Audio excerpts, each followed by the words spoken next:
আসসালামু আলাইকুম প্রিয় দর্শক, অন্য মঞ্চের আলাপচারিতায় আপনাদের সকলকে স্বাগত জানাচ্ছি।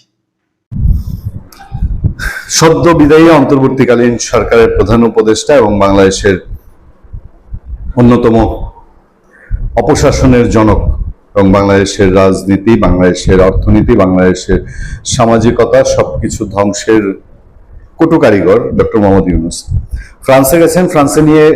ফ্রান্সে যাওয়া নিয়ে মানুষজনের মধ্যে কেন যেন একটা অস্বস্তি ব্যাপার। কি কারণে এই লোক ফ্রান্সে গেছে, তার ধান্দাটা কি, ফ্রান্সে গিয়ে এখানে মিটিং করে ওইখানে মিটিং করে, অনেক রকম আলাপ তৈরি হচ্ছে। বাংলাদেশে আলোচিত ব্লগার পিনাকি ভট্টাচার্যের সঙ্গে তার বৈঠক হয়েছে, এরকম খবর শোনা যায় বিভিন্ন দিকে। শোনা যায় তিনি যে হোটেলে উঠেছেন, বিলাসবহুল সেই হোটেলে বিভিন্ন দেশ, পাকিস্তান, তুরস্ক, সংযুক্ত আরব আমিরাত, এইসব দেশের গোয়েন্দারা নাকি সেখানে ঘাঁটি গেড়েছে এবং তাদেরকে নিয়ে কোনো না কোনো একটা কটু চাল, প্যাচগোছ ডক্টর ইউনূস তিনি চালাচ্ছেন। সেসব নিয়ে অনেকে অনেক রকম বিস্তারিত তথ্য আমাদের সামনে জানাচ্ছেন। তার হোটেলের নাম জানা যাচ্ছে, যেটার নাম হচ্ছে লা ব্রিস্টল হোটেল। সেটা অনেক পুরনো একটা বিলাসবহুল হোটেল সে ফ্রান্সে। সেই হোটেলে তিনি আছেন, তার একটা বাগান বাড়ি আছে, বিশাল বাড়ি ফ্রান্সে। সেই বাড়িতেও তিনি যাওয়া আসা করেন এবং সেখানেও বেশ সন্দেহজনক কিছু লোকজন ঘোরাফেরা করছেন। এই সময়ে আমাদের সামনে একটি খবরে আমরা যা জানতে পারি, সেই জানাটা হচ্ছে যে ডক্টর মোহাম্মদ ইউনূস ভেতরে ভেতরে কি প্যাচ করছে, তার রাষ্ট্রপতি হওয়ার আগ্রহ, তার ভবিষ্যতে আবার ক্ষমতায় ফেরার আগ্রহ, নানান রকম কথাবার্তার মাঝে তার যে ধান্দা, ওই যে সুদের ব্যবসার ধান্দা, মানে সভ্য ভাষায় বলা হয় যে এটা হচ্ছে ক্ষুদ্র ঋণ, বেসিক্যালি সুদের ব্যবসা। সেটারে ফ্রান্স পর্যন্ত কিভাবে, ফ্রান্সে গিয়া মানে বাংলাদেশের টাকায় সুদ নিয়ে এখন আর হচ্ছে না, ফ্রান্সের ডলারে, ফ্রান্সের কারেন্সিতে কিভাবে এটাকে আরো পরিপুক্ত করা যায়, সেইটা নিয়ে তিনি বেশ বিস্তর সময় কাটাচ্ছেন। ফ্রান্সের প্যারিসের নতুন মেয়রের সঙ্গে তিনি যোগাযোগ করেছেন, তার সঙ্গে দেখা করেছেন, সেখানে নানান রকম টোপ দিয়েছেন। ইন্টারেস্টিং জানেন, তার সফর সঙ্গীদের সম্পর্কে ওই রিপোর্টে যা বলা হয়েছে, প্যারিসের সামাজিক উদ্ভাবনের মডেল হিসেবে গড়ে তোলার এই পরিকল্পনা বিশ্বের জন্য এক নভেম বা অসাব্যঞ্জক সূচনার পথ তৈরি করবে বলে আশা করা হচ্ছে। বৈঠকে ইউনূস সেন্টারের নির্বাহী পরিচালক লামিয়া মোরশেদ এবং ইউনূস ফ্রান্সের প্রধান ইউয়ান লুগিয়ার উপস্থিত ছিলেন। ইউনূসের ব্যবসা বিশ্বজুড়ে তিনি বিস্তৃত করেছেন। গ্রামীণ ব্যাংকে ছাপিয়ে তার নিজের নামে ব্র্যান্ডিং করার চেষ্টা করছেন। বিশ্ববাসী যদিও জেনে গেছে এই লোক ভেতরে কি আর বাহিরে কি, তবে লামিয়া মোরশেদ, যাকে তিনি এই গ্রামীণ ব্যাংকেরই কর্মকর্তা ছিলেন, গ্রামীণ ব্যাংকেরই তার পাশে সার্বক্ষণিক সহচর, তাকে যখন ক্ষমতায় আসলেন তখনও এখানে নিয়ে আসলেন কি সব এলজিডি বিষয়ক পরামর্শক, হ্যানতেন নানান একটা ডেজিগনেশন বসিয়ে দিয়ে। এই লামিয়া মোরশেদ বাংলাদেশে কি দিয়ে গেছে, বাংলাদেশে এতগুলো টাকা তাকে বেতন দেওয়া হয়েছে, সুযোগ সুবিধা দেওয়া হয়েছে, বিদেশ যাওয়ার খরচ দেওয়া হয়েছে, কি লাভ হয়েছে আমাদের কিছুই জানা নেই। প্যারিসের নতুন মেয়রের সঙ্গে ডক্টর ইউনূসের ধান্দা ফিকির, হেডলাইন তারা বলা হচ্ছে প্যারিসের নতুন মেয়রের সঙ্গে ডক্টর ইউনূসের সাক্ষাৎকার। আমরা কেন ধান্দা ফিকির বলছি সেটা আপনারা খবরটা একটু শুনলেই জানবেন। বাংলাদেশের অন্তর্বর্তী সরকারের সাবেক প্রধান উপদেষ্টা অধ্যাপক ডক্টর মোহাম্মদ ইউনূসের সঙ্গে বৈঠক করেছেন প্যারিসের নতুন মেয়র এমানুয়েল গ্রিগোয়ার।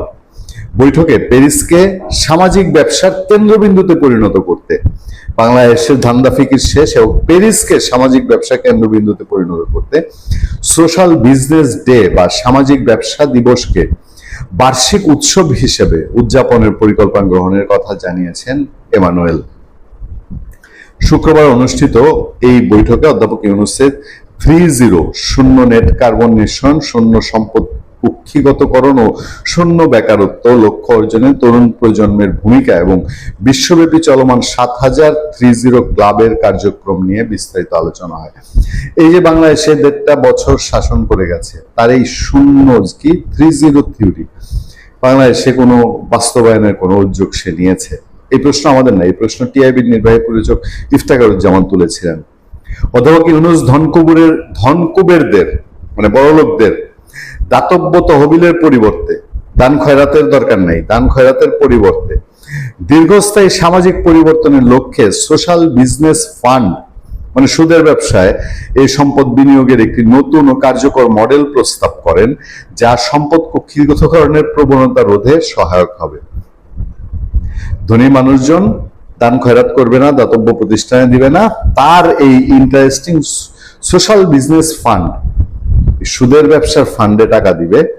তার নিজের খাইসলজ্জা যে বাংলাদেশে এত দুর্বিপাক, এত দুর্যোগ, মহামারী, দুর্ভিক্ষ, দুঃখ, দুর্দশা, কোনো একটা অসহায় মানুষের পাশে কোনোদিন ডক্টর ইউনূসকে দেখা যায়নি। এখন সে ফ্রান্সে গিয়ে বড় লোকদের ফুসলাচ্ছে যে তার পকেটে টাকা দিক, তার ফান্ডে টাকা দিক। আচ্ছা, এই উদ্যোগের অংশ হিসাবে আগামী জুন মাসে ঢাকায় অনুষ্ঠেয় সোশ্যাল বিজনেস ডেতে যোগ দেওয়ার জন্য মেয়র তার ডেপুটি অড্রে পুলভার এবং প্যারিস কাউন্সিলের সদস্য অলিসা ইয়াফসিতকে প্রতিনিধি হিসেবে পাঠানোর সিদ্ধান্ত নিয়েছেন। এই খবরটা এতদিন আপনাদের জানা ছিল কিনা জানি না। বাংলাদেশের জুন মাসে নাকি সোশ্যাল বিজনেস ডে, এই দান্দা ফিকিরের একটা দিবসও পালন হবে। প্যারিসকে সামাজিক, যেটা এর আগে বললাম, তার সাথে কে ছিল এই বৈঠকের শেষ দিকে প্যারিসকে সামাজিক উদ্ভাবনের একটি মডেল শহর হিসেবে গড়ে তোলার প্রত্যয় ব্যক্ত করে। এই হচ্ছে এখন পর্যন্ত আনুষ্ঠানিক খবর, ইউনুস সেন্টারের খবর। কিন্তু তার বাইরে আর কি কি ষড়যন্ত্র, আর কি কি কটু চাল প্যারিস থেকে, কারণ এর আগে 2024-এ যখন 8 তারিখে বাংলাদেশে এসে ক্ষমতা দখল করে, তখন সে ফ্রান্স, প্যারিস থেকে এসে ইউনূস ক্ষমতা দখল করেছিল। যত কলকাঠি জুলাই আগস্টে সেগুলো ওখানে বসেই করেছিল, এবং ওখান থেকেই তার যত ইনভেস্টমেন্ট, শেখ হাসিনা সরকার পরিবর্তন বা বাংলাদেশের রিজিম চেঞ্জ, আমেরিকার দালালির গুরু হিসাবে আসা, সবকিছু ফ্রান্স এবং প্যারিস থেকে হয়েছিল। ভুলে গেলে চলবে না। ভালো থাকবেন। साला एक मच्छर आदमी को हिजला बना दिया है, होना से डायलॉगटा तेमनी साला एक गाय एक भैंस मुसलमान को हिजरा बना दिया। साला एक भैंस भैंस माने मोश, साला एक भैंस बांगो मुसलमान को हिजरा बना दिया। কিভাবে? এইবার একটু আসি। আমি জানি অনেকে মনক্ষুণ্ণ হবেন, কিন্তু আমার কাজই তো উচিত কথা বলা, উচিত কথা অধিকতিতা লাগবে, এটাই স্বাভাবিক। তাহলে শোনেন ঘটনাটা বলে। আপনার শিরোনাম দেখেছেন যে বাঙ্গু মুসলমানেরা আল্লাহ নয় আমেরিকাকে ভয় পায়। আমি জানি এই কথা আমার সাথে একমত হবেন না, তাই না? এবার দলিল দিয়ে দেই, আপনাদের পেশ করে দেই। শুধু বাংলাদেশের বাঙ্গু মুসলমান না, এই দেশের গভর্নমেন্ট তাকে ভয় পায়, আমেরিকাকে। আল্লাহ না আমেরিকারে ভয় পায়।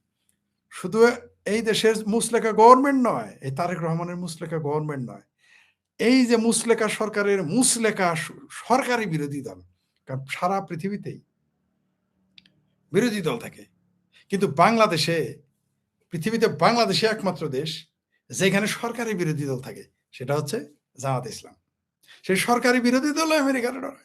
শুধু কি তাই, আমাদের মহান বিপ্লবী, ব্যাপলবী, মেধাবী ভাবির বলারা আছে না, ওই যে 6টা অনুরোধের আসন এমপি, তারাও আল্লাহ না আমেরিকারে ভয় পায়। ঠিক আছে? কিভাবে? এখন তো বলবেন আস্তাগফিরুল্লাহ, লা হাওলা ওয়ালা কুওয়াতা ইল্লা বিল্লাহ। এরা আল্লাহর ডরে না আমেরিকার, কিভাবে? প্রমাণ দেখান। তাহলে একটা প্রমাণ দিয়ে দেই, হাসবেন না কিন্তু। আর প্রমাণ আপনারাই আমার সাথে পরে একমত হবেন।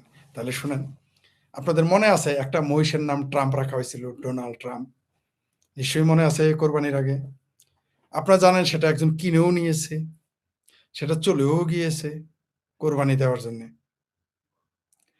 তারপরে এটা প্রথমে ফেসবুক, তারপর ইউটিউব, তারপর পত্রিকা, তারপর ন্যাশনাল নিউজ হওয়ার পরে কি হয়েছে, সারা পৃথিবী ইন্টারন্যাশনাল নিউজ হয়ে গেছে যে একটা মহিষের নাম ট্রাম্প রাখা হয়েছে, কোরবানি দেওয়া হবে। সবচেয়ে মজার বিষয় এখন কেন বললাম যে বাঙ্গু মুসলমান আল্লাহর চাইতে আমেরিকারে বেশি ডরায়, তার উপরে আবার আমেরিকার প্রেসিডেন্টের নামে। তারপর কি ঘটেছে, সেই ট্রাম্পকে প্রথমে মনে করেছিলাম একটা ফটো কার্ড যোগ করেছে, বিভিন্ন লোকে পোস্ট দিয়েছে। স্বরাষ্ট্রমন্ত্রী সেই মহিষ, ট্রাম্প মহিষকে, সেই প্রাণীকে কোরবানি দেওয়ার জন্য যাকে নিয়ে গেছে সেটাকে নিয়ে ফেরত আনা হয়েছে।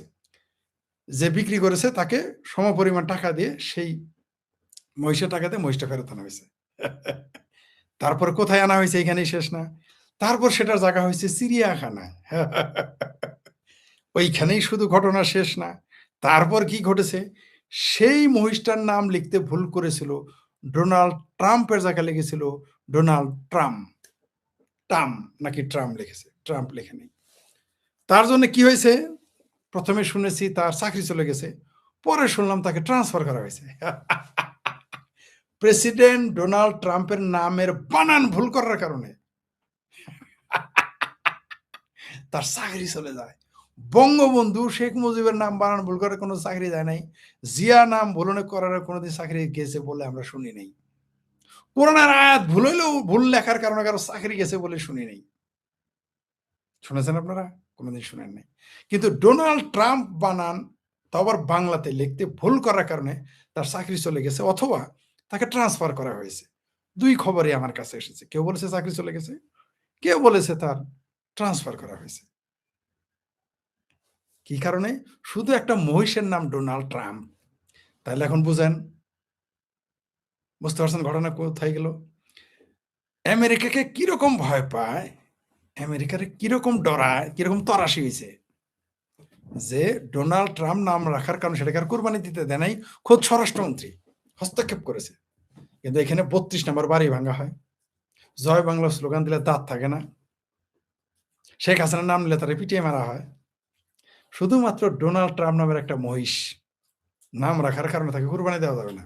কিরকম তরাসি হয়েছে বা আমাদের মুসলেখা স্বরাষ্ট্রমন্ত্রী, মুসলেখা প্রধানমন্ত্রী তারেক রহমান, কিরকম তরাসি হয়েছে আমাদের বাংলাদেশের মুসলেখা বিরোধী দল জামাত, কিরকম তরাসি হয়েছে আমাদের দেশের মুসলেখা স্বতন্ত্র আমার ভাবির পোলারা, যে একটা মহিষের নাম ডোনাল্ড ট্রাম্প, এই দেশের সরকার ভয় পেয়ে গেছে তারা কোরবানি দিতে। সেই জন্য বলেছি যে আল্লাহর চাইতে আমেরিকারে বেশি ডরায় এই দেশের বিএনপির সরকার, সরকার, মুসলেখা বিরোধী দল, মুসলেখা আমার ভাবির পোলারা। প্রমাণ হয়েছে। ধরেন এখন নামটা উল্টাই, ধরেন এই গরুটার নাম এখন শেখ ফরিদ। ওটারে দেখতেন পারলে ওটারে মানে কি বলবো আর, ওটারে ফাঁসি দিয়ে মারতো দরকার হয়, ওটারে দরকার হয় গলায় দড়ি দিয়ে ঝুলাই মারতো। ধরেন একটা নাম রাখছে মহিষের নাম শেখ ফরিদ, তারা বাঁচাইতো না, আমি অখ্যাত লোক বাদ দেন। ধরেন এই মহিষটার নাম রাখা হয়েছে নরেন্দ্র মোদী। নরেন্দ্র দামোদর মোদী ভাই মনে করেন নাম রাখা হয়েছে। তাইলেও কি আপনারা এটাকে চিড়িয়াখানায় নিয়ে যাইতেন? নিয়ে যাইতেন না। বরং এটাকে নরেন্দ্র মোদীর নাম রাখা হইলে এইটা যদি এতক্ষণ সরকারের চিড়িয়াখানায় নিত, এতক্ষণ বাংলাদেশের প্রত্যেক মসজিদে মসজিদে আন্দোলন শুরু হয়ে যাইত। এমনকি বামপন্থী চিঙ্কু বাম মিঙ্কু বাম চক্করবর্তী পক্করবর্তী বক্করবর্তী বসু মসু পশুরা চ্যাটার্জি প্যাটার্জিরা নেমে যেত মাঠে। এমনকি কলকাতার বামেরও মাঠে নেমে যেত, নরেন্দ্র মোদীর নাম রেখেছে, মহিষের নাম তারা কোরবানি দিতে দিল না কেন? মিছিল শুরু হয়ে যেত, মসজিদে বয়ান হইতো, কলকাতা বামেরা আলিমুদ্দিন স্ট্রিট গরম করে ফেলতো, বাংলাদেশের আপনার মুক্তি ভবন নিচে পল্টন গরম করে ফেলতো, শাহবাগ গরম করতো, বাইতুল মুকাররম গরম করে ফেলতো, বাংলাদেশের প্রত্যেকটা মসজিদে এটা নিয়ে আলোচনা শুরু হইতো। কিন্তু ডোনাল্ড ট্রাম্প নাম রেখেছে, সেটাকে ঠেকাইছে, একবার কোনো নাম নাই। যদি এটার নাম অমিত শাহ রাখা হইতো, যদি এই মহিষের নাম শুভেন্দু অধিকারী রাখা হইতো, যদি এই মহিষের নাম হেমন্ত বিশ্বাস শর্মা রাখা হইতো, তাইলে কিন্তু কুরবানি যদি ঠেকাইতো আর এটাকে চিড়িয়াখানায় নিত, তাহলে এই সরকারের অবস্থা কাইল হয়ে যেত। কি বোঝা গেল? ওই যে বলেছিলাম আপনাদের যে ভারত হইল বাংলাদেশের একটা নিরীহ প্রতিবেশী, তার জন্য ভারতের বিরুদ্ধে যা ইচ্ছা তাই বলা যায়, যা ইচ্ছা তাই করা যায়। বাংলাদেশে আঙ্গু মাঙ্গু পাঙ্গু ভাঙ্গু, তারপরে বাংলাদেশের যত মোল্লা মিলিটারি রিটায়ার্ড থাকুক আর চাকরিতে থাকুক, মোল্লা রিক্সাওয়ালা হাবানি রুগী লিল্লাখোর সব সারাদিন ভারতের বিরুদ্ধে যা ইচ্ছা তাই বলে। কারণ হচ্ছে ভারত হলো নিরীহ প্রতিবেশী। আমেরিকার মতো যদি হইতো তাহলে সোজা করে ফেলাইতো, এক আর ইসরায়েলের মতো হইতো সোজা করে ফেলাইতো, তখন আবার এগুলো বলার সাহস হইতো না। কিন্তু এখন পারে কেন? ভারত যে বলেছি যে ভারত শক্তিশালী, বুদ্ধিমান, জ্ঞানী, কিন্তু নিরীহ, এই জন্য পাইছে গেছি আমরা। যদি বার্মার মতো প্রতিবেশী হইতো, এমনকি পাকিস্তানের মতো একটা প্রতিবেশী হইতো, আর আফগানিস্তানের মতো প্রতিবেশী হলে তো আলাপই ছিল না, সারা ভাঙ্গা মার দিত আমাদের এই সমস্ত কার্যকলাপ করার জন্য। যে প্রসঙ্গে ছিলাম সেটাতেই থাকি। বলেছি না আমি যে বাঙ্গ মুসলমানদের না আছে ইসলাম প্রেম, না ধর্মপ্রেম, এগুলো সব মিথ্যা, ভুয়া, জজবা, এগুলো ভুয়া। ইসলাম প্রেম ভুয়া, মুসলমান প্রেম ভুয়া। এর বুগাস তার প্রমাণ যে একটা মহিষের নাম রাখা হয়েছে ডোনাল্ড ট্রাম্প, বাঙ্গুদের সেডার মুরুদে ঘুরালেন না তারে কোরবানি দিতে। এরা এবার বলে আল্লাহ ছাড়া কারো দিকে ডরাই না। কে বলে ডরাও না? আফগানিস্তানের এত বড় মোল্লা ছিল না, যখন সোভিয়েত ইউনিয়ন সেরা ভাঙ্গা মার দিত তখন দাড়ি কাইটে চুল চাইছে পালাই চলে যেত। তো বাংলাদেশে মুসলমান তাও করতে হইল না, যুদ্ধ না, এটা মহিষের নাম রাখছে ডোনাল্ড ট্রাম্প, কুরবানি দেওয়ার সেটার মুরুদে কারো গোলাইতেছে না। এরা আবার কয় আল্লাহ ছাড়া কারোতে ডরাই না। বেজায় হাসি আসতেছে আমার, বুঝতে পারছেন? মনটা খারাপ, শরীর বেশি সুস্থ না, কিন্তু এই ঘটনা আমাকে বেজায়, আমাকে মোটামুটি কিছুদিন যাবত কৌতুক টৌতুক দেখতেছি না। যখন মন খারাপ থাকে আমি বাঁশি শুনি, বাঁশি বাজানো শুনি, অথবা কমেডি দেখি শুনি। কিন্তু এটা আমার বিরাট মজা, এটা কমেডির কাজ করতেছে আমার জন্য, যে ডোনাল্ড ট্রাম্প নাম রাখার জন্য সেটার মুরুদার গোলাইতেছে না তার কোরবানিতে, সরকার পর্যন্ত ভয় পেয়ে গেছে, হলকমের পানি শুকিয়ে গেছে। বুঝতে পারছেন তো বাঙ্গ মুসলমান? ইহাকেই আমেরিকা বলে, ইহাকেই আমেরিকা বলে। যে আমেরিকা প্রেসিডেন্টের নামে গরু রাখলে তুমি জবাই করার, তুমি তার কোরবানি করে খাওয়ার সেটার মুরুদে কোলাবে না, এটাই আমেরিকা। এখন বুঝতে পারতেছো তো যে আমেরিকা তোমার কেমন আব্বা লাগে? আল্লাহ না, তুমি আমেরিকার দেখে ডরাও। আমি যতই বলো আমেরিকা ধ্বংস, আবার আমেরিকার ভিসাও চাও। বুঝতে পারছো? আমেরিকার ভিসাও চাও কেন এখন বুঝতে পারছো? কারণ সেটা ভাঙ্গা মায়ের দিবে। যে আমেরিকা আল্লাহ লিখলেও ওইটা তুমি উড়াই দিবা ওয়াল, কিন্তু আমেরিকা লিখে রাখলে, তারপর ডোনাল্ড ট্রাম্প লিখলে ওই দেওয়াল ভাঙতে, কোনো গাছে যদি এখন লিখে রাখে, এরাই আবার না সাফা মারতা যে ট্রাম্পের নামে পূজা করতেছে হিন্দুরা, ছে ছে ছে, এগুলো বলতো না? তো এটা আবার কম কিসে? তোমরা পূজা তো দূরের কথা, তার সাথে তো বড় কিছু কলা। আমেরিকাতে যদি ট্রাম্পের নাম মহিষ রাখতো বলে দিতে ওরে, ভয় পেত না। কিন্তু বাংলাদেশের মুসলমান তো হিদি জনতা, আল্লাহ ছাড়া কারো নিচে আমরা মাথা নিচু করি না, আল্লাহ ছাড়া কারো আমরা ডরাই না, তরাসি হই না। এখন না হলকম শুয়ে গেছে, পানি লোহা পুরা পানি খাও। এরাই আবার আমেরিকা দখল করবে। এরাই আবার কয় যে মৌলবী কটা লিল্লাখর কয়দিন বললো না আমেরিকা দখল করে ফেলবে, তারপর কটা রিটায়ার্ড মাঞ্জা ভাঙ্গা মেজর আছে না, রিটায়ার্ড কটা হাঁটতেই পারে না, ভারত তো দূরের কথা আমেরিকা আমাদের সাথে পারবে না।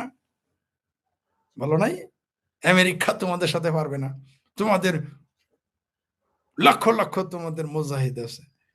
এটা বলদের একটা একটা একটা মহিষের নাম রাখছে ডোনাল্ড ট্রাম্প, সেটার মুরুদে কোলাইলো না তোমাদের কোরবানি দিতে, আবার সাফা মারো আল্লাহ ছাড়া কারো ডরো না।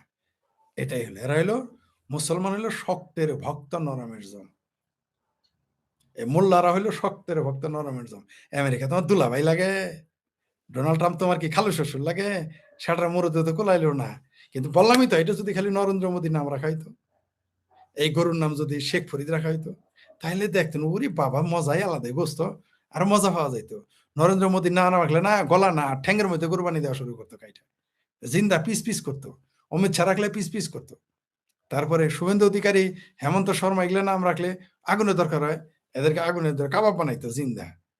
কিন্তু ডোনাল্ড ট্রাম্প রাখছে, এখন সেটার মুরুদে আর কোলাইতেছে না তার কোরবানি দিতে, চিড়িয়াখানায় রাখে, দেখাইতে হয়, এমনকি বানান আবার রিপিট হইতেছে। ভাই কথা কি করবো কন, রিপিট হওয়ার মতো ঘটনা তো, নামের বানান ভুল হইলে তার চাকরি চলে যায়। মনে থাকবে বাঙ্গুরা যে কিরম, মুসলমান যে কিরম আমেরিকার দেখে ডরায়, মানে কত বড় দাসের দাস, গোলামের গোলামের বাচ্চা হইলে এটা সম্ভব। কিরকম ডরটা ডরাইছে আমেরিকার দেখে। কারণ এই সরকার কারা আনছে আমরা সবাই জানি, এখন তো পরিষ্কার।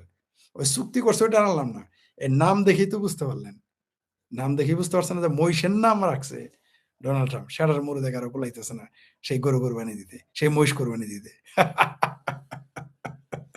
এরা এবার কয় আল্লাহ যারা কারোদের ডরাই না। যাই এবার দেখি, এবার একটু দেখি কি কিছু কমেন্টস দেখি, দেখি দর্শক কি মজা মজা। ইরানে, ইরান তো, ইরান যতক্ষণ আমেরিকা চায় ততক্ষণ থাকবে, ইসরায়েল চায় ততক্ষণ, তারপর শেষ তো হবেই। শেষ করবে না, ওইটা বাড়াই খেয়ে দিতে হবে। কারণ ওই যদি দেখায় মধ্যপ্রাচ্যে খবরদারি করতে হবে না, ওই একটু একটু করে বাঁচাই রাখবে আর কি। ফরিদ ভাই গাজীপুর থেকে আপনার ছোট ভাই ইয়াঙ্গর বাদা বলছেন, জি ধন্যবাদ আপনাকে। কি ফয়সাল দর্জি, জি তারপরে কি অনেকে গেছে 100 টিক মার্ক দিয়েছেন। ফরিদ ভাই অনেক ধন্যবাদ, জি ধন্যবাদ আপনাকেও। ইরান এইবারে না শেষ তো হবে, ইরান শেষ। রোগী মানুষের নামে কোরবানি পশুর নাম রাখার কালচার কয়েক দশক আগেও ছিল না, এখন মারাত্মক আকার ধারণ করেছে। ভবিষ্যতে এই কালচার থেকে বের না হলে বিপদ হতে পারে না। বিপদ না, এটা মজার বিষয় যে এই নামের কারণে আমরা জানতে পারলাম মুসলমান আল্লাহ নয় আমেরিকারে ডরায়, এখন শুধু আমেরিকা না, আমেরিকার প্রেসিডেন্টকেও ডরায়। এটা আমরা জানতে পারলাম আর কি। মানে কত পররাষ্ট্রনীতি, গোলামী চুক্তি কত হইলে কেবল এটা কিরকম নিম্নমানের চুক্তি করলে এটা এরকম ঘটনা ঘটে। এই গরু এই এক সালা এক ভেস, সালা এক ভেস বাঙ্গ মুসলমান কো হিজরা বানা দিয়া। This is there is logic. জি জি জি, ইরানের খমেনি বাহিনী এরাই হ্যাঁ। यू कि आपने आपने हिंदी बोल सकता है, लिख सकता है और पढ़ सकता हो। आपको बहुत बहुत शुक्रिया जी, थैंक यू। कि सुकांत शाह, थैंक यू जी। Great brave intellectual conversation, congratulation जी, थैंक यू। कि জাগস কি জাগন্না যে কঠিন নাম পড়তে পারলাম, ফরিদ ভাই আপনাকে ধন্যবাদ জি। আমি নাম পড়তেছি না, আপনার জালি জানেন, ভয় না থাকলে ভক্তি আসে না, এটা আমেরিকা জানে। ঠিকই বলছেন জি। আমি ইন্ডিয়া থেকে, এতে ইংরেজি লেটার লিখলে তো পড়া কঠিন। আজকে সকালে এইটা বাঙ্গু মুমিনরা লাইভ দেখছিলাম, কি বাঙ্গু বলে একজনকে, আমার কি দরকার ইন্ডিয়া আসার। হ্যাঁ, আমি অত মুসলিমদের ওপরে জুলুম হয় তাই, তাহলে বাংলাদেশ থেকে এত লক্ষ লক্ষ কেন যায়, ওখানে গিয়ে থাকে কিভাবে? ফরিদ ভাই, দিন দিন ধর্ম নিয়ে অনেক আলোচনা হচ্ছে, শুরু দেশ নয় বিদেশ ইসলাম নিয়ে কথা উঠছে, তা নিয়ে কিছু বলুন। জি, পরিস্থিতি এরকমই, খমেনি বাহিনী এরাই শেষ করে। জি, ধন্যবাদ সকলকে। আবার অন্য প্রসঙ্গে অন্য সময় কথা বলবো। তবে শিরোনাম যেটা দিয়েছি যে বাঙ্গ মুসলমান আল্লাহ নয় আমেরিকা দেখে ডরায়, তবে এবার তরাশি হয়েছে। সাফা একটু কম মারো, তোমরা যে শক্তের ভক্ত নরম। বললামই তো, ভারত যদি শুধুমাত্র নিরীহ প্রতিবেশী না হইতো, আর আমেরিকার মতো পাকিস্তান আফগানিস্তানের মতো সেরা ভাঙা মারি দিত, তাহলে সব ঠান্ডা হয়ে যেত। নিরীহ প্রতিবেশী পাওয়ার কারণে এত কথাবার্তা। আর এই মহিষের নাম যদি নরেন্দ্র মোদী হইতো, অমিত শাহ হইতো, শুভেন্দু অধিকারী হইতো, হেমন্ত বিশ্বাস শর্মা হইতো, তাইলে কিন্তু এই মহিষকে দেখতেন। এখন তারা কোথায়? ওই যে আমার ভাবির পোলারা বড় বড় বিপ্লবী, জুলাই বিপ্লবী সন্ত্রাসীরা, তোমরা না গরু জবাই দিতে গেছিলা, আসেন জিয়াফত খাই, জিয়াফত। তারা এখন কোথায়? এখন কোথায়? উবার চালক আমেরিকায় থাকে, এখন কোথায়? কোথায় ফেরেন্সের পেনিক বট্ট? এতটা গরু জবাই দিতে আসো, এখন যাও মহিষটারে আনো। সেটার কত মুরত তোমাদের, মহিষটা এনে দেখি কোরবানি দাও। সেটার কত ধার। ঠান্ডা হয়েছ না? ঠান্ডা হবা। ভারত যে কি গেমটা খেলতেছে কয়েকদিন পরে বুঝবা। 26 ওই যে আশিফ স্যার বলছিল না 26 লক্ষ ভারতীয় আছে, এখন কয় 26 লক্ষ পাঠায় অনুপ্রবেশকারী, দেখবা এখন মজা। তোমরা না সাফা মারো যে ভারতের মানুষ গরুর মুত খায়, ভারতের মানুষ হাগে মুতে রাস্তাঘাটে, তো ওইখানে কামের বুয়া হয়ে যাও কেন? ওইখানে রাজমিস্ত্রি কাম করতে যাও কেন? ওইখানে ডেলিভারি কাজ করতে যাও কেন? লজ্জা করে না তোমাদের? লজ্জা আছে? নাই তো লজ্জা। আসলে বাঙ্গ মুসলমানদের, বিশেষ করে বাংলাদেশের বাঙ্গ পেয়ারা পাকিস্তানিদের ন্যূনতম লজ্জা নাই, থাকলে এগুলো বলতো না।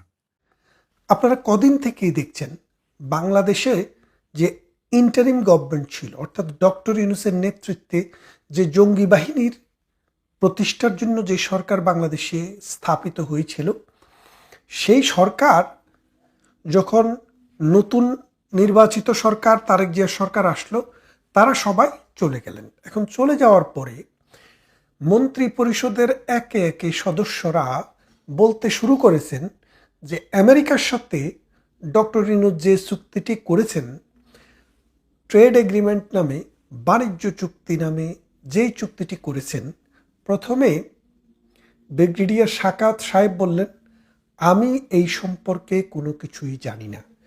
ডক্টর ইউনূসের একটি কিচেন ক্যাবিনেট ছিল, সেই কিচেন ক্যাবিনেটে এই সিদ্ধান্তটি হয়েছে।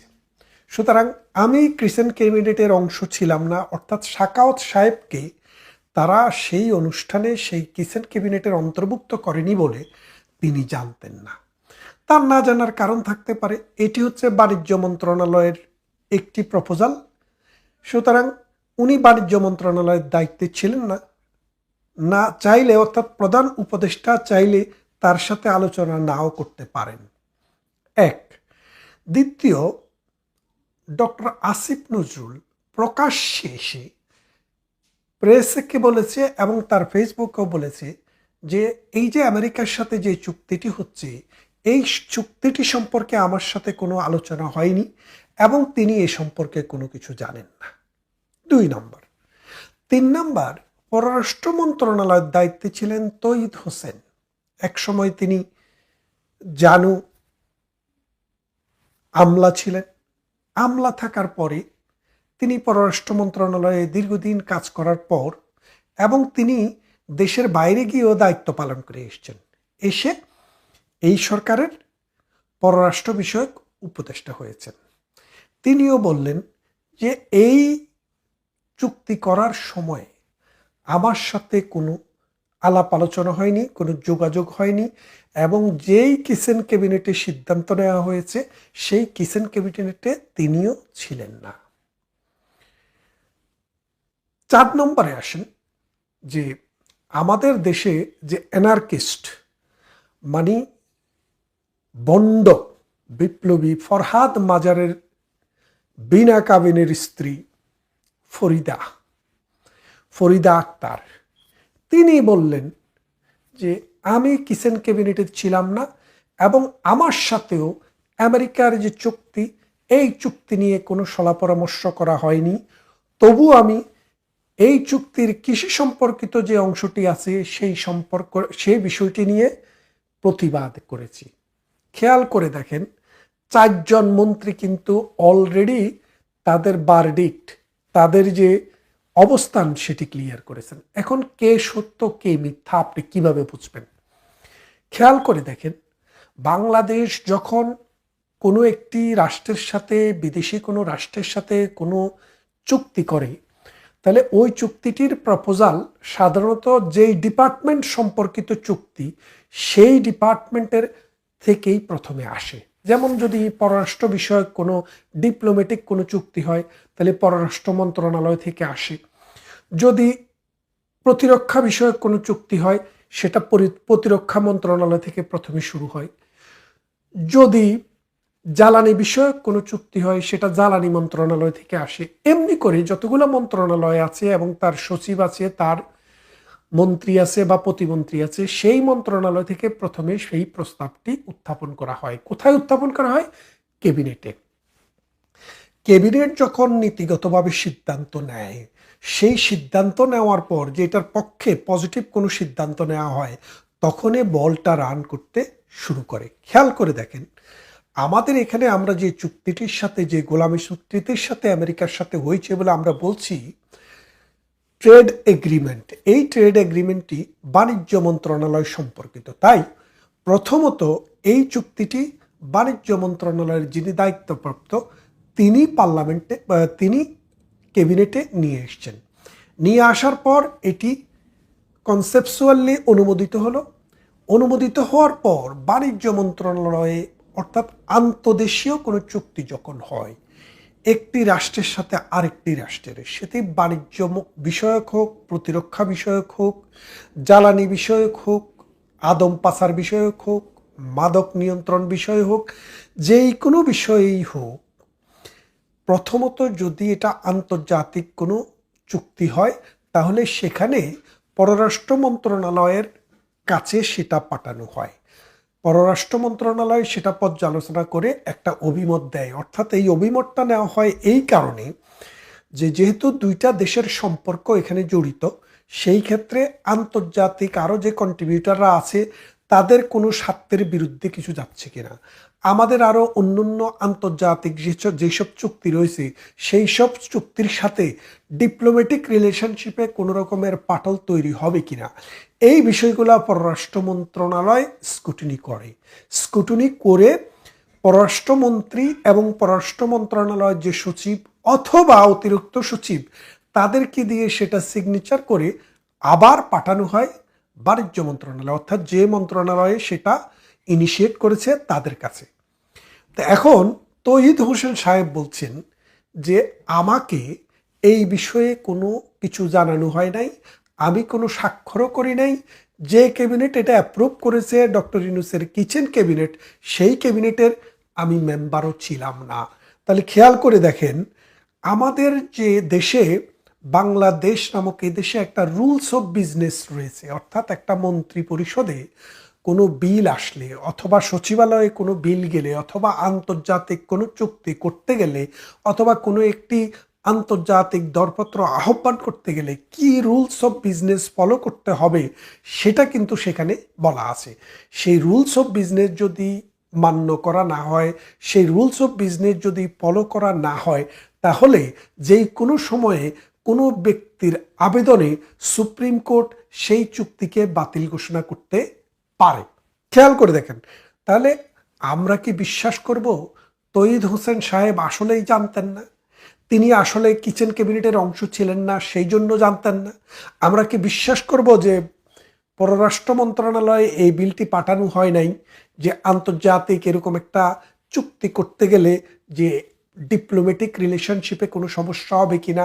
যেমন মনে করেন ডিপ্লোম্যাটিক রিলেশনশিপে সমস্যাটা কোন জায়গায় আপনি দেখেন, ইউরোপিয়ান ইউনিয়নে আমরা যেই পরিমাণ গার্মেন্ট ম্যানুফ্যাকচারিং রপ্তানি করি প্রতি বছর, সেটা আমেরিকার তুলনায় 5 গুণেরও বেশি। তাহলে খেয়াল করে দেখেন, আমেরিকার সাথে কোনো চুক্তিতে এখানে কিন্তু গার্মেন্ট ম্যানুফ্যাকচারিং ইস্যুটা মূল ফান্ডামেন্টাল ছিল। আমেরিকা বলেছিল যে আমাদের গার্মেন্ট ম্যানুফ্যাকচারিংয়ের উপরে 50% শুল্ক আরোপ করবে। তাহলে এই আমেরিকাতে আমরা মাত্র 10% আমাদের প্রোডাক্ট রপ্তানি করি, যেখানে 50%-এরও উপরে আমরা ইউরোপিয়ান ইউনিয়নে করি। সেই ক্ষেত্রে এই রকম একটা চুক্তিতে ইউরোপিয়ান ইউনিয়নের সাথে আমাদের কি রকমের ডিপ্লোম্যাটিক রিলেশনশিপ ব্রেকডাউন হতে পারে, আমাদের অর্থনীতিতে কিভাবে সেটা ইম্প্যাক্ট ফেলতে পারে, সেই বিষয়টা কিন্তু পররাষ্ট্র মন্ত্রণালয়ের দেখার কথা ছিল। আর তিনি বলছেন তিনি দেখেননি, তিনি জানেন না, তিনাকে জানানো হয় নাই। যদি এটিই সত্য ধরেন, তাহলে এই চুক্তির কিন্তু বাস্তবায়ন, লিগ্যাল যে স্ট্যান্ডার্ড সেটা নেই এবং সেটা কোনো চুক্তি হতে পারে না। এক, এরপরে আসেন বাণিজ্য মন্ত্রণালয়ের এই ইনিশিয়েটেড, এটা যখন পররাষ্ট্র মন্ত্রণালয় থেকে আসবে তারপরে পাঠানো হবে আইন মন্ত্রণালয়ে। কারণ হচ্ছে একটা রাষ্ট্র মানে হচ্ছে একটা আইনগত প্রতিষ্ঠান। রাষ্ট্র একটা আইনগত প্রতিষ্ঠান, একটা আইনি কাঠামোর ভিতরে মানুষের সম্পর্ক, রাষ্ট্রের সাথে ব্যক্তির সম্পর্ক, বাংলাদেশের সাথে অন্য দেশের সম্পর্ক, সমস্ত কিছুর মূল ভিত্তি হচ্ছে আইন। অর্থাৎ রাষ্ট্রীয় আইনে সেটা কিভাবে আছে, সেটা আইনের ভিত্তিটাকে ফলো করা হয়েছে কিনা সেটা দেখার জন্য, অর্থাৎ আইনগত বিষয়ে স্ক্রুটিনি করার জন্য এটা পাঠানো হয় আইন মন্ত্রণালয়ে। আইন মন্ত্রণালয় সেটা দেখেন যে রাষ্ট্রীয় আইনে কোনো ব্যাঘাত ঘটেছে কিনা, আন্তর্জাতিক আইনের আমাদের যেসব অব্লিগেশন রয়েছে সেই সব অব্লিগেশন কোনো জায়গায় লঙ্ঘন হচ্ছে কিনা, অথবা আমরা যে আন্তর্জাতিক বিভিন্ন এই কনভেনশনে সাইন করেছি, মনে করেন আমাদের তো এই বাংলাদেশটা অনেকগুলা কনভেনশনের অংশ, এই যেই সব কনভেনশনে আমরা সাইন করেছি সেখানে আমাদের একটা অব্লিগেশন ক্রিয়েট হয়, সেই কোনো অব্লিগেশন এখানে ভঙ্গ হচ্ছে কিনা, অর্থাৎ আন্তর্জাতিকভাবে আইনের অধীনে থেকে আমাদের যে কাজ করার কথা সেই কাজ আমরা প্রপারলি করতে পারবো কিনা এই চুক্তির পর, সেটা দেখার দায়িত্ব কিন্তু আইন মন্ত্রণালয়ের। এবং বাংলাদেশের যে সংবিধান রয়েছে, বাংলাদেশের যে বিদ্যমান আইন ব্যবস্থা রয়েছে, সেটা এই মানে চুক্তিটি অর্থাৎ এই ট্রেড এগ্রিমেন্টটি কোনোভাবে আমাদের বিদ্যমান আইন বিধি এবং রুলস অফ বিজনেসের সাথে কন্ট্রাডিক্ট করে কিনা সেটার সার্টিফাই করবে আইন মন্ত্রণালয়। আইন মন্ত্রণালয় থেকে ক্লিয়ারেন্স হয়ে আসলে তারপরে যাইয়া সেটি চুক্তিটি স্বাক্ষরের জন্য উপযুক্ত বলিয়া ধরে নেওয়া হবে।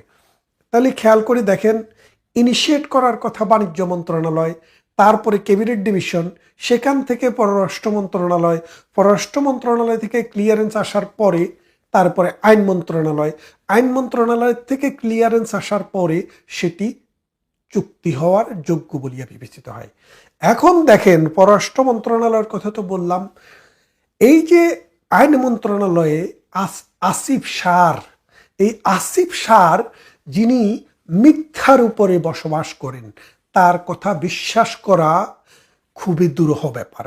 তিনি বলছেন তিনি জানেন না। তিনি যদি না জানেন তার সচিব যদি না জানে, তার মন্ত্রণালয় যদি স্ক্রুটিনি করে সেখানে কোনো সিগনেচার করে না থাকেন, নোট দিয়ে না থাকেন, তাহলে বাংলাদেশের রুলস অফ বিজনেস এবং বাংলাদেশের বিদ্যমান আইন এবং প্রসিডিউর অনুসারে সেটি একটি নাল অ্যান্ড ভয়েড চুক্তি। সুতরাং কে স্বাক্ষর করলো, কারা স্বাক্ষর করলো, এটাতে কিছু আসে যায় না।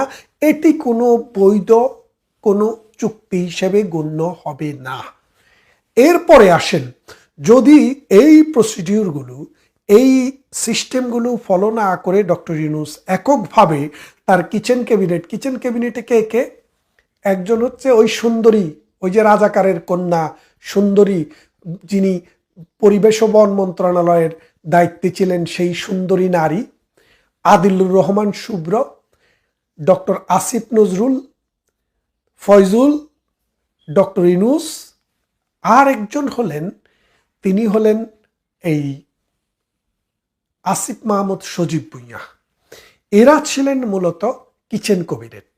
এই কিচেন ক্যাবিনেটে যে পাশ হয়, সেখানে ডক্টর ইউনূসের ঘনিষ্ঠতম সহযোগী নজরুল বলছেন যে তিনি জানেন না, দেখেননি, তার সাথে কোনো আলোচনা হয়নি। সুতরাং যেহেতু পররাষ্ট্র মন্ত্রণালয়ের যে নিয়ম ফলো করা দরকার ছিল সেটা করা হয়নি, যেহেতু আইন মন্ত্রণালয়ের যে নিয়ম ফলো করা দরকার ছিল, রুলস অফ বিজনেস যেটা ফলো করা দরকার ছিল, সেটাও করা হয়নি, তাহলে এটি কোনোভাবেই বাংলাদেশের সাথে বাধ্যকরী চুক্তি আমেরিকার সাথে হতে পারে না। তাহলে এখন কি করতে হবে? এখন সরকারের উচিত এই বিষয়টিকে সুপ্রিম কোর্টে নিয়ে যাওয়া। কেননা সুপ্রিম কোর্টে যদি নিয়ে যাওয়া হয়, তাইলে বাংলাদেশের আইনের ব্যাখ্যা দেওয়া, যখন বাংলাদেশ বিদেশি কোনো পক্ষের সাথে কোনো চুক্তি করে, সেটি পার্লামেন্ট রেকটিফাই করে এবং সেটি পরবর্তীতে বাংলাদেশের আইন হিসেবে গণ্য হয়। কারণ বাংলাদেশ এটা অমান্য করলে আন্তর্জাতিকভাবে বাংলাদেশ এটার কম্পেনসেশনের এবং এটা আইন লঙ্ঘনের সম্মুখীন হয়। সেই জন্য এটিও বাংলাদেশের আইন হিসেবে কার্যকর।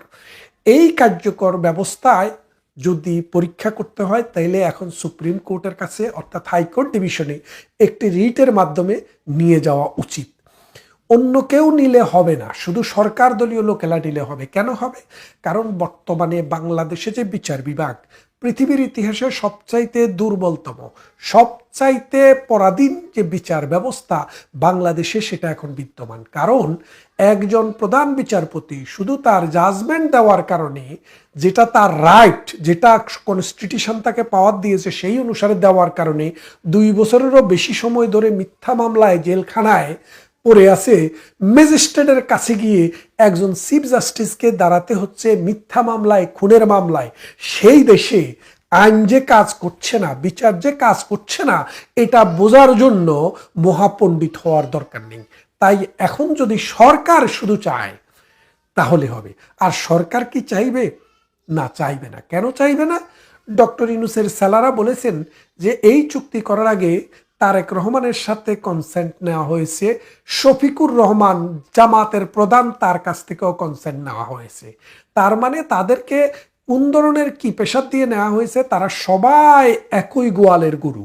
এই একই গোয়ালের গরুরা যদি কিছু না করে, তাহলে বাংলাদেশে বিবেক বুদ্ধি সম্পন্ন কোনো মানুষ এটাকে চ্যালেঞ্জ করা উচিত।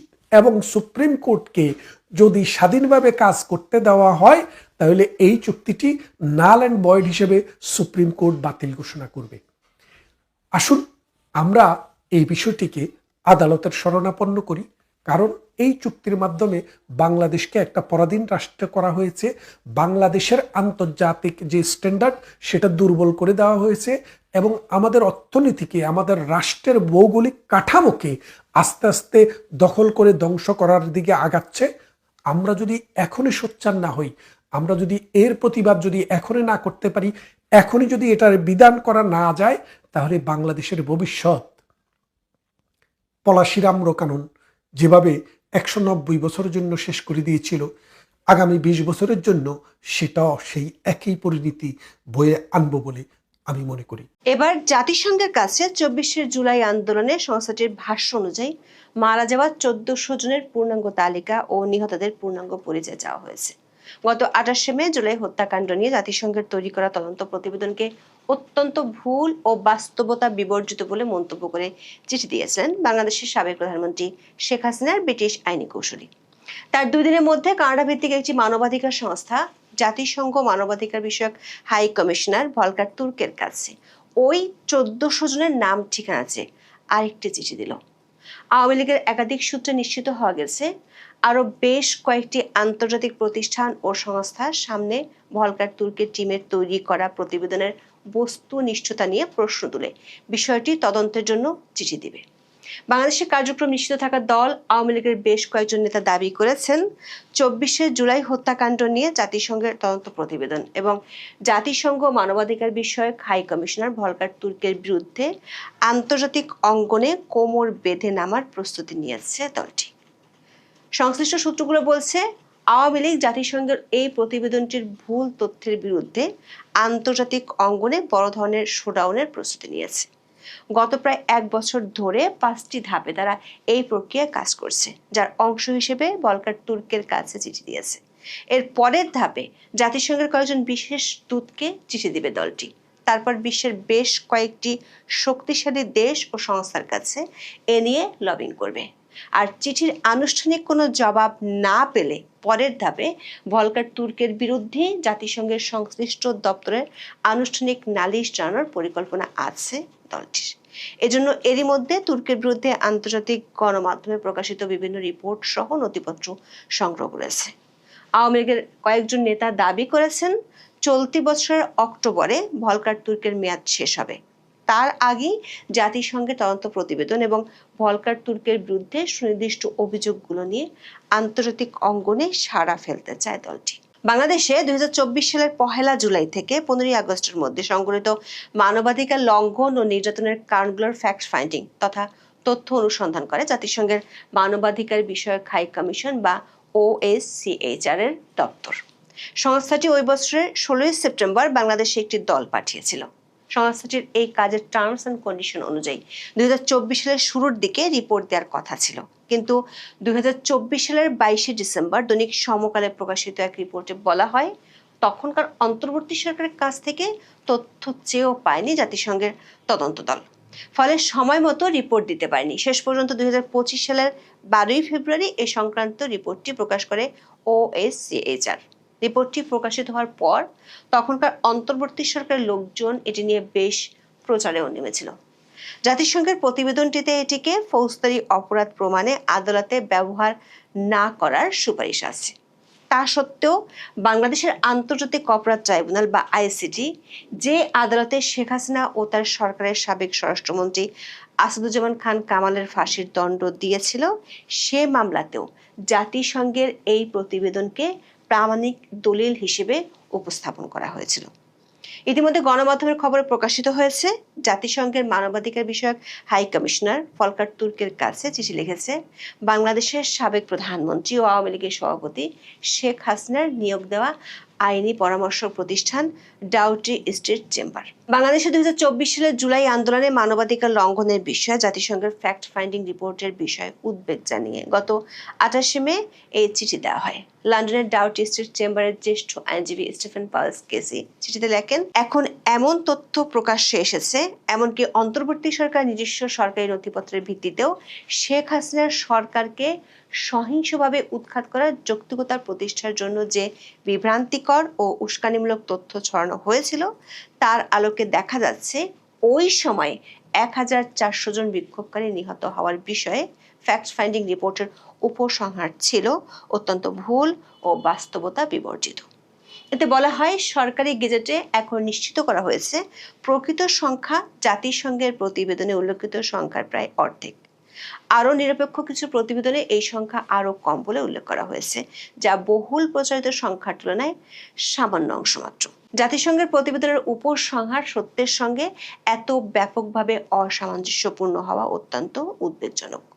এটি তথ্য অনুসন্ধান প্রক্রিয়ার বিশ্বাসযোগ্যতাকেই প্রশ্নবিদ্ধ করে এবং রাজনৈতিক সহিংসতাকে উস্কে দেওয়া ও বৈধতা দেওয়ার জন্য এ ধরনের ভুল তথ্য ব্যবহারের একটি উদ্বেগজনক দৃষ্টান্ত স্থাপন করে।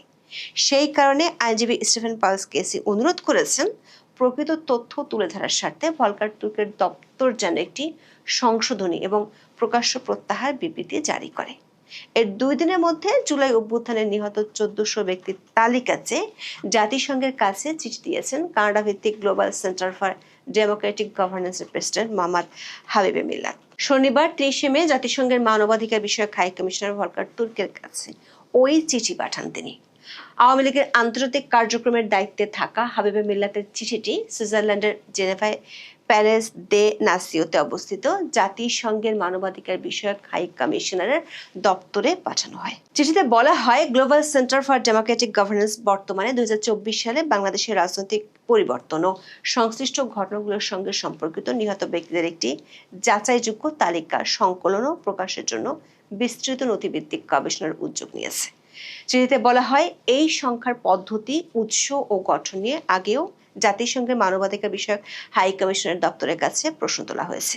স্বচ্ছতা ও তথ্যগত নির্ভুলতার গুরুত্ব এবং এসব ঘটনাকে ঘিরে চলমান আইনি বিতর্কের প্রেক্ষাপটে মূল তথ্যে প্রবেশাধিকার স্বাধীন গবেষক ও প্রতিষ্ঠানগুলোকে সঠিক ও ঐতিহাসিক রেকর্ড প্রতিষ্ঠায় বড় সহায়তা করবে।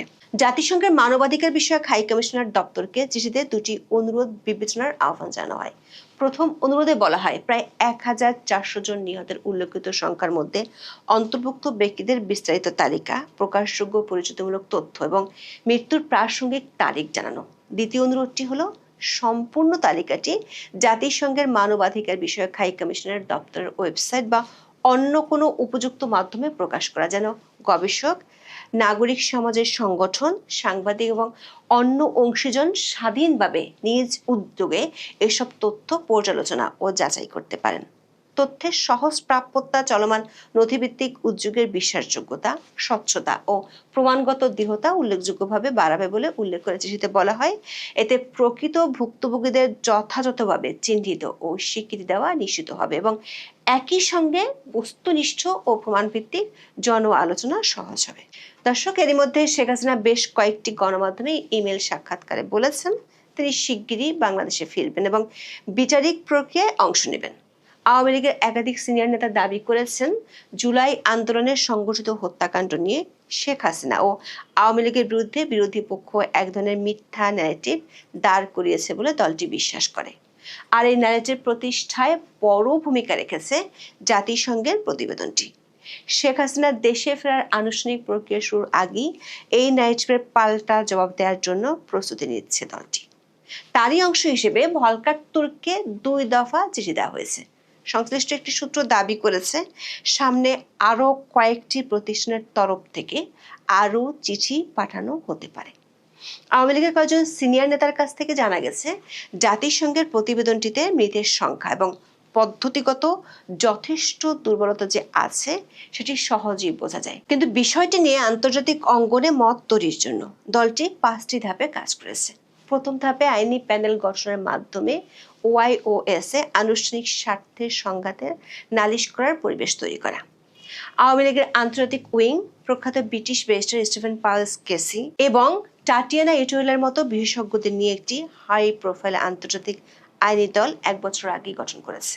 দ্বিতীয় ধাপে দলটি জাতিসংঘের প্রতিবেদনটির চুলচেরা বিশ্লেষণ করে 40 পৃষ্ঠার একটি পাল্টা রিপোর্টও তৈরি করেছে, যেটি এরই মধ্যে ভলকার তুর্ক সহ জাতিসংঘের বেশ কয়েকজন বিশেষ দূতের কাছে পাঠানো হয়েছে।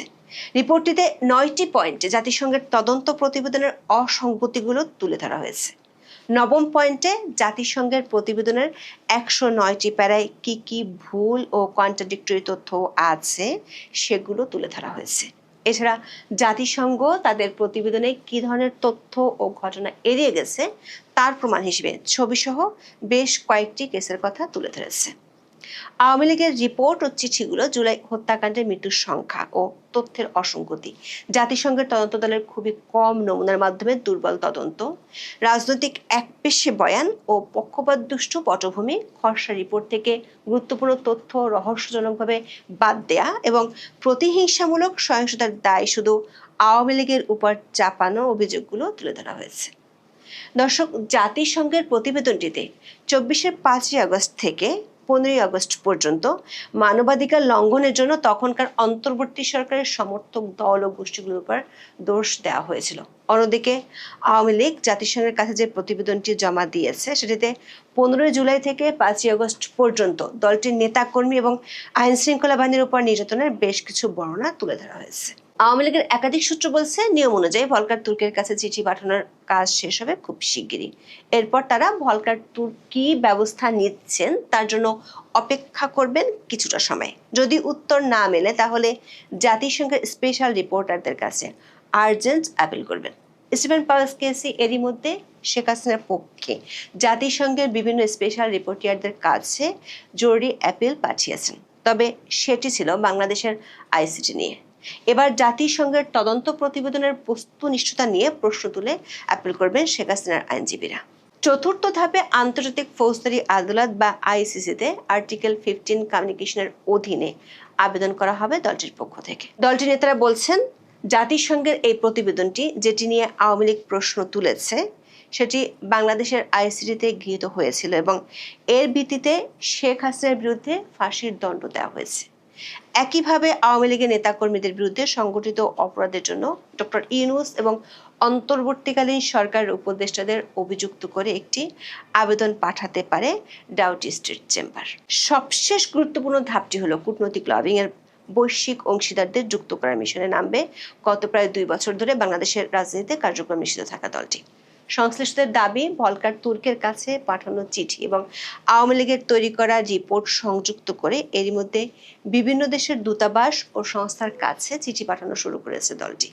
এরপর দলটি আনুষ্ঠানিকভাবে বিশ্ব মিডিয়ার মাধ্যমে একটি স্বাধীন আন্তর্জাতিক মানবাধিকার সংস্থাকে দিয়ে একটি বিকল্প কমিশন অফ ইনকোয়ারি গঠনের প্রস্তাব দিতে পারে।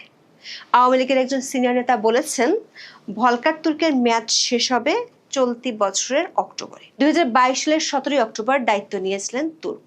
আওয়ামী লীগের একটি টিম এরই মধ্যে ভলকার তুর্কের বিরুদ্ধে আন্তর্জাতিক অঙ্গনে যেসব অভিযোগ আছে সেগুলোর ব্যাপারে তথ্য সংগ্রহ করেছে। এর মধ্যে ফরেন পলিসির মতো নাম করা ওয়েবসাইটে ছাপা হওয়া প্রতিবেদনও আছে। এছাড়া গত বছরের জন্য জাতিসংঘের স্টাফরাই ভলকার তুর্কের বিরুদ্ধে আনুষ্ঠানিক অভিযোগ জমা দিয়েছিল।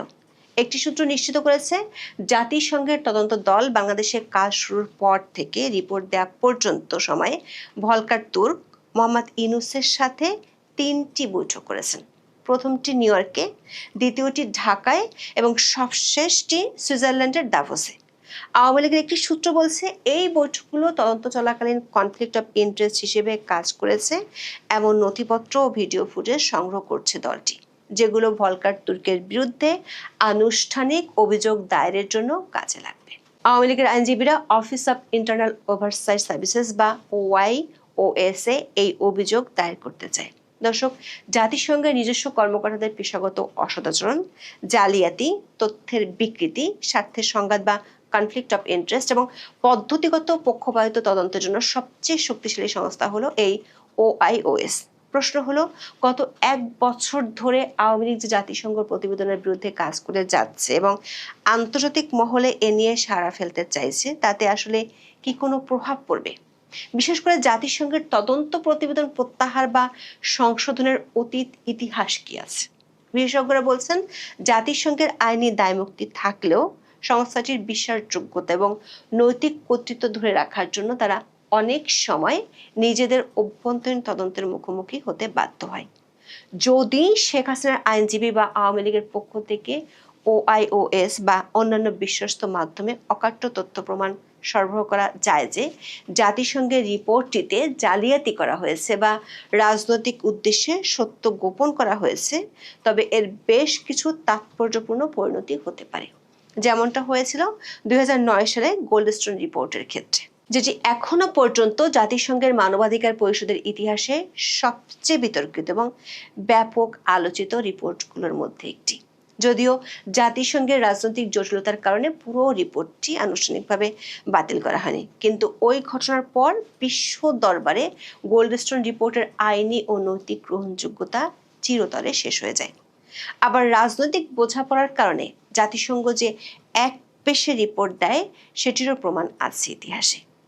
যেমন জাতিসংঘ রাজনৈতিক ও অর্থনৈতিক ব্ল্যাকমেইলিং এর শিকার হয়েও তাদের রিপোর্ট সংশোধন করতে বাধ্য হয়েছিল যার একটি প্রকৃষ্ট উদাহরণ 2016 সালে সৌদি আরব ও ইয়েমেন সংকটে। 2016 সালের জুন মাসে জাতিসংঘের তৎকালীন মহাসচিব পান কি মুন ইয়েমেনে শিশু অধিকার লঙ্ঘনের দায়ে সৌদি নেতৃত্বাধীন মার্কিন সমর্থিত সামরিক জোটকে কালো তালিকাভুক্ত করেছিলেন। রিপোর্টে অভিযোগ ছিল জোটের বিমান হামলায় শত শত শিশু মারা গেছে, কিন্তু মাত্র এক সপ্তাহের মাথায় বান কি মুন অত্যন্ত অপমানজনকভাবে সৌদি জোটের নাম ব্ল্যাক লিস্ট থেকে অস্থায়ীভাবে সরিয়ে নিতে বাধ্য হন। এখন দেখার বিষয় আওয়ামী লীগ জাতিসংঘের রিপোর্ট এবং ভলকার তুর্কের বিরুদ্ধে যে আন্তর্জাতিক ওয়ারে নেমেছে সেটির পরিণতি কি হয়। এখন এ পর্যন্ত, সবাই ভালো থাকুন। যেটা আপনি যে প্রশ্নটা করেছেন এটা ঘটনা, যেটা আমাদের কিছু গণমাধ্যমে ইতিমধ্যেই রিপোর্ট প্রকাশিত হয়েছে। সেটা হচ্ছে যে তারা যে ভলকার যে রিপোর্ট দিয়েছিলেন, যেটার ভিত্তিতে অ্যাকচুয়ালি আন্তর্জাতিক অপরাধ ট্রাইব্যুনালে শেখ হাসিনার যে বিচার হয়, সেই বিচারে কিন্তু মূলত নির্ভর করা হয়েছিল এই ভলকারের রিপোর্টের ভিত্তিতে। সেটা উল্লেখও আছে সেই জাজমেন্টের। যদিও সেই ভলকারের রিপোর্টকেই ভিত্তি করেই কিন্তু যে জাজমেন্ট হয়, সেই ভলকারই তিনি বলেছিলেন যে 1400 গণহত্যার জন্য শেখ হাসিনাকে দায়ী করা। কিন্তু এই আইনজীবীরা যেটা ভলকারের কাছেই লিখেছেন যে সেটা হচ্ছে যে আপনার এই তথ্যটা সঠিক নয়, বা কোথা থেকে পেলেন 1400, তার কারণ হচ্ছে যে বাংলাদেশের যে ইউনিট সরকারের সময় যে গেজেট নোটিফিকেশন হয়েছিল, এই গেজেট নোটিফিকেশনে 800 কিছু বেশি যারা মারা গিয়েছেন তাদের তালিকা ছিল, কিন্তু 1400 তালিকা ছিল না। গেজেট নোটিফিকেশন আজ পর্যন্ত হয়নি, বা পরবর্তীকালে ওই গেজেট নোটিফিকেশনকে সংশোধন করে 1400 জনের তালিকা এখনো পর্যন্ত প্রকাশ হয়নি বলেই আমরা জানি। সেইটার ভিত্তিতে ভলকারের রিপোর্টকে চ্যালেঞ্জ করার অর্থ হচ্ছে যে আন্তর্জাতিক অপরাধ ট্রাইব্যুনালে যে বিচার হয়েছিল, সেই বিচারটা আসলে আদতে প্রহসন। কারণ তথ্যই যদি ভুল থাকে, একটা ভুল তথ্যের বিরুদ্ধে বিচার হলো, এখন কাকে গণহত্যা বলা হবে? 800-কে না 1400-কে, নাকি 71-এর সময় যে লক্ষ লক্ষ হত্যা হয়েছিল তার সঙ্গে যে যুদ্ধ অপরাধের সঙ্গে সাধারণ অপরাধকে এক জায়গায় নিয়ে আসা? এগুলো আইনি বিষয়, আইনি বিতর্ক রয়েছে। ফলে এটা এক ধরনের, এখন তাতে কি পর্যন্ত কি দাঁড়াবে, তার রায় কি দাঁড়াবে, তার পরিস্থিতি কি হতে পারে, এর আগেও কিন্তু তারা একটা ওই মানে আর্টিকেল 4 অনুসারে একটা আবেদন শেখ হাসিনার পক্ষ থেকে করা হয়েছিল একবার। তো সেটারও কোনো কিন্তু আমরা কিছু শুনিনি এখনো পর্যন্ত। এটার রিপোর্ট জমা পড়েছে। এখন পল ভলকারের অফিস এই বিষয়ে কোনো মন্তব্য করেন কিনা সেটা দেখার অপেক্ষায় আছে। কিন্তু এটাকে আমি বলছি, এটা রাজনৈতিকভাবে একটা ব্যবহার করা আওয়ামী লীগের পক্ষে, যে তার বিরুদ্ধে একটা অসত্য অভিযোগ এনে অসত্য অভিযোগের ভিত্তিতে এবং তাকে জোর করে একটি আদেশ দেওয়া হলো। এই আদেশে আরো কাউকে দেওয়া হয়েছে, প্রত্যেকটাই হচ্ছে সঠিক তথ্যের ভিত্তিতে নয়। এটাকে রাজনৈতিক দিক থেকে বাংলাদেশে প্রচার কতটা হবে সে নিয়ে সন্দেহ আছে, কারণ বাংলাদেশে তো আওয়ামী লীগের সংবাদ প্রকাশ করাটাই অপরাধ, ফলে সেখানে তো মিডিয়া করতে পারছেন না। এবং সেই জন্য অন্যান্য গণমাধ্যম, ভারতের গণমাধ্যম, তারা এগুলো প্রকাশ করছেন, এবং সেটা সকলেই জানেন যে এই রিপোর্ট প্রকাশ হবে এই গণমাধ্যম থেকে বাংলাদেশের মানুষ নিয়মিত ভারতের গণমাধ্যম গুলোকে অনুসরণ করেন, ফলে তারাও জানতে পারছেন বা পড়বেন। এই